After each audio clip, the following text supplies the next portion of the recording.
Now, I'm sure you've heard of Helen of Troy, the beautiful woman with the face that launched 1,000 ships. Well, in China, there's a woman so beautiful that her face sinks fish. Wow. Really, that's what they say about her. Hey everyone, welcome to Learn Chinese Now. I'm Jared Madsen. Today we are going to look at the beautiful women of China. Well, not exactly that. Anyway, it's what the Chinese call 四大美女, or the 4 great beauties of ancient China. Each of them has a fascinating story, and as we'll see, they each have their own little catchphrase. This video is sponsored by Surfshark VPN. Number 1. Diaochan. Diaochan 闭月. Diaochan was born at the end of the Han Dynasty over 2,000 years ago, which is to say, one of the worst times in Chinese history. It was a time of chaos and uncertainty. Diaochan's father was a strategist for the Han Dynasty. One day, a warlord named Dong Zhuo came into the capital with his army and declared himself regent to the throne. It was basically a coup, but he didn't kill the emperor, so nobody could really say anything. Also, because he was cruel and yeah, that's right, he drank human blood, so nobody really wanted to mess with him. Everyone was like, let's get rid of this guy, but they couldn't really send anyone in because his bodyguard, Lu Bu, was basically the best fighter ever, like Achilles' Chinese version. So he had super cool armor and it was colorful and stuff like that. Diaochan's father had a secret weapon, and that was the girl herself. She was one of the most beautiful women in the entire empire, also in all of Chinese history. She was so beautiful that everyone would say, Diaochan 闭月, or Diaochan eclipses the moon. Her father decided to set not 1, but 2 honey traps. He first introduced Lu Bu, the fighter guard, to his daughter and suggested that they marry. The bodyguard was obviously totally enraptured by her and wanted to marry as soon as possible. But then the father introduced his daughter to Dong Zhuo, the warlord. And the warlord was like, yep, I'm taking her for myself. She's beautiful. This is great. So the bodyguard was obviously like, hey, wait, what? Why is she here in your court looking like your concubine? Not cool, man. Diaochan pretended to love the bodyguard and told him that Dong Zhuo, the warlord, was a monster and he had kidnapped her. So the bodyguard, Lu Bu, he was like, this is insane. I cannot take this. I have risked my life for you so many times. That's it, warlord. He rushed in and killed him. Now that Diaochan's father had killed off the warlord, he gathered his forces and drove Lu Bu out of the palace. And with that, the Han Dynasty lived to fight another day. So the moral of the story is, no matter how much human blood you drink, you cannot resist a beautiful woman.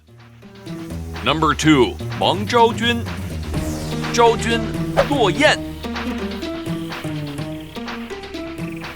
We're going back a few hundred years before Diaochan to the early days of the Han Dynasty, when things were a little bit better. Yet there was a big problem. China's expansion to the north had set off all the tribes living there. They lost it. They went crazy. They were like, no, get out of here. We don't want you. They gathered into great bands. So these tribes came together to form one huge army, beat the Han Dynasty army, and were starting to make invasions into China proper. This was a major headache for the Han Dynasty. So the emperor decided to send beautiful Chinese ladies over to the tribes to be their princesses. That would keep the tribes happy and bring the two sides closer together, ensuring his expansion and massive empire. Then he had to figure out, well, who's he gonna send over? The emperor had his advisors search among the palace maidens for prospects. He wanted someone who was attractive, but not too attractive, because he wanted the really attractive ladies, obviously, for himself. Now, the truth is, there was one lady who was the most beautiful woman in the kingdom. Her name was Wang Zhaojun, and her catchphrase is Zhaojun Luo Yan. So Zhaojun drops birds out of the sky. I think that the birds see her and are, so beautiful, I can't fly anymore, and fall down. Is that a good thing or a bad thing? Well, the problem was she was poor. Now, why is that a problem? because when the ladies wanted to get closer to the emperor to try and become a concubine or something along those lines, they were expected to actually bribe the advisors. So they kind of had to come from a family with money to pay off the advisors. Pay off the eunuchs is what was actually going on. Anyway, the advisors, who were often eunuchs, would go and tell the emperor, oh, this beauty is great and she is wonderful, and as they're putting the gold coins in their pocket. But Zhaojun was poor, and so she couldn't pay anyone. And let's also say that she was a woman of great moral character. And even if she had the money, she probably wouldn't have paid them, right? Probably. And so the advisors figured that they would just send her to Mongolia because, right, they're not making any money. So they told the emperor that, okay, we found one that you're looking for. Let's send her off. She'll be the main princess. Everything will be good. No problem. Not great looking, right? But good enough. And since he hadn't actually seen her in person, the emperor hadn't seen her in person, he was just basing everything off the word of the advisors, and so he agreed to it. The deal was struck, and the tribal chieftain came from the north, came down to the Chinese capital to collect his new bride. Now, just before he was going to send her off to the chieftain, the emperor got a glimpse of Zhaojun, and he was stunned. How could his advisors suggest that he send such an amazing, beautiful woman to the boondocks? He ran back to his advisors and said, hey, can we switch her out, right? Can we do something? Like, I keep her here. No one will notice. It's not too late, right? She hasn't gone yet. Problem was that some of those tribal members had actually seen her, so they knew what she looked like. They were amazed at her beauty, and so they would not let this ruse slide.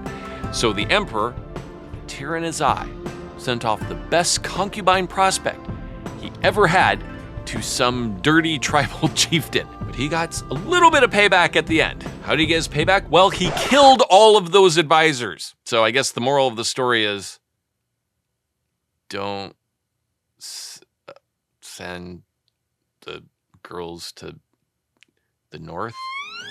These days, plenty of nefarious parties want to track what you do online, be it advertisers, hackers, or worse. But Surfshark can be your digital defender. Surfshark is a VPN, or virtual private network, that creates a private tunnel from you to its remote servers and hides your identity by making it seem like you're at that distant location rather than where you actually are, keeping you and your information safe from the internet's sketchy suitors. Did you know that when you shop online, some websites actually change their prices based on the location and data? Surfshark can keep you anonymous and help you stay frugal. Or are you a digital nomad working away from home? Surfshark encrypts all of your data and keeps you safe while surfing on public Wi-Fi no matter where you are. So for less than the price of a bubble tea, you can get this peace of mind for yourself. Just click the link in the description and use my special promo code LCN. That's promo code LCN, and you'll receive an exclusive deal with an extra 4 months of safe surfing completely free. If you are not in any way completely satisfied, there's no lifelong commitment here with Surfshark's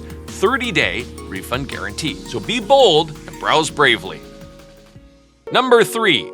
Xi Now, Xi ought to be famous for her catchphrase alone. Xi Chenyu. Xi sinks fish. You might say, hey, what is that? That's horrible. The idea is that Xi would, be walking in a river or a pond, and the fish would look up at her, and they would be she's so beautiful, and forget how to swim and sink to the bottom. Hopefully, they didn't die like the birds falling out of the sky, but I don't know, maybe that would be how she would go fishing. Xi was born in the spring and autumn period, sometime around 500 BC. This was a time when a small number of countries were vying to rule China. This story has 2 kings. So there's King Fuchai and King Goujian. Fuchai had just defeated Goujian in battle, and he had come to take over his kingdom. Now, Goujian had a famous advisor, Fan Li. Fan Li knew that King Fuchai couldn't resist beautiful women, and so he scoured the country looking for someone who could seduce him and ruin his kingdom from within. That's when he found Xi.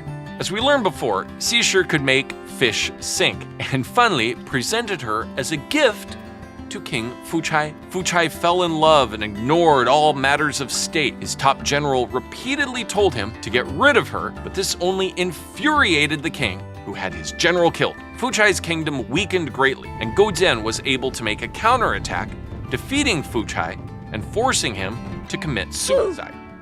Forcing him to commit suicide. Perfect, right? Well, actually not for Shi. See, she had lived with Fu Chai for 20 years.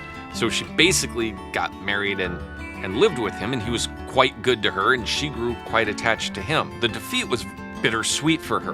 Her country had won, she had done this great deed for her country, and now they are independent, now they can live the lives they want, but she basically lost her husband. She had to get her husband killed. So, Now, some say that she committed suicide, others say that she ran off with the advisor Fan Li, and some say that she just kind of disappeared. So the moral of the story is, if you're gonna be part of a honey trap, make sure it's less than 20 years.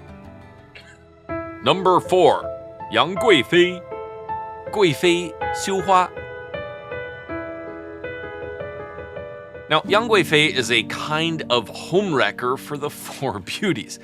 Yang grew up in the peak of the Tang Dynasty, roughly 1300 years ago. So her catchphrase was, Guifei Xiu Hua. Guifei's beauty is so great that she puts flowers to shame.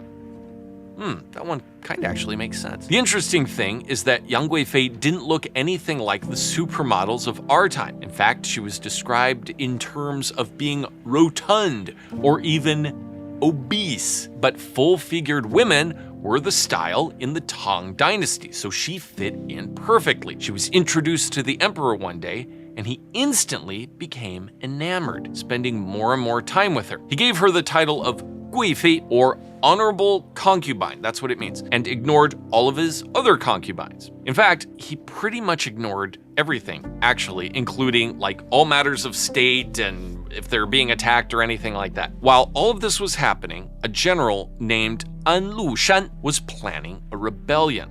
Some say that he was having an affair with Yang Guifei, and so she was trying to distract the emperor from not noticing his plot. Either way, the emperor was completely and totally oblivious to what was going on. And so when the rebellion happened, the emperor was forced to flee the capital. Once they left, the emperor's forces surrounded him and refused to let him leave or do anything until he met one condition: execute the traitor Yang Guifei. She's the one who caused all of this. Whether it was intentional or not, the problem is there. Now, at first, of course, he refused, said, hey, I'm the emperor, get out of here with this nonsense. But then he realized that he kind of didn't have any choice when all of his generals and advisors were like, yeah, no, she's got to go, or we go, and then you're just going to be a dude standing here, right?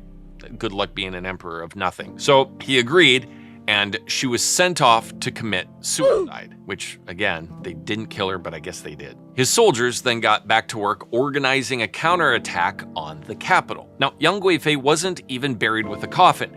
She was considered a traitor for distracting the emperor at this critical time. Now, apparently later on, he had her body dug up and put into a coffin. And so he had a portrait made of her and put that in this beautiful room, and he kind of had this whole shrine to her, and he would go and just kind of stare at her all day. So I guess that was kind of distracting as well, but not as bad as actually having her there. But obviously he missed her a lot. Everybody in China knows about the Four Beauties. Some of you might be thinking, wait a minute, there's like a billion people in China right now, and then if you add all of history, there's billions. There's only Four Beauties. I mean, there's obviously more than just four, but those four are the most famous. They have insane backstories and awesome catchphrases. All right, that's it for the Four Beauties of ancient China. If you guys have anything that you want me to talk about, please leave that in the comments below. Don't forget to like and subscribe. See you next time. 再见. Actually, this one probably has a more clear moral. If you have great power or you're the boss of the company, don't get caught up with the secretaries.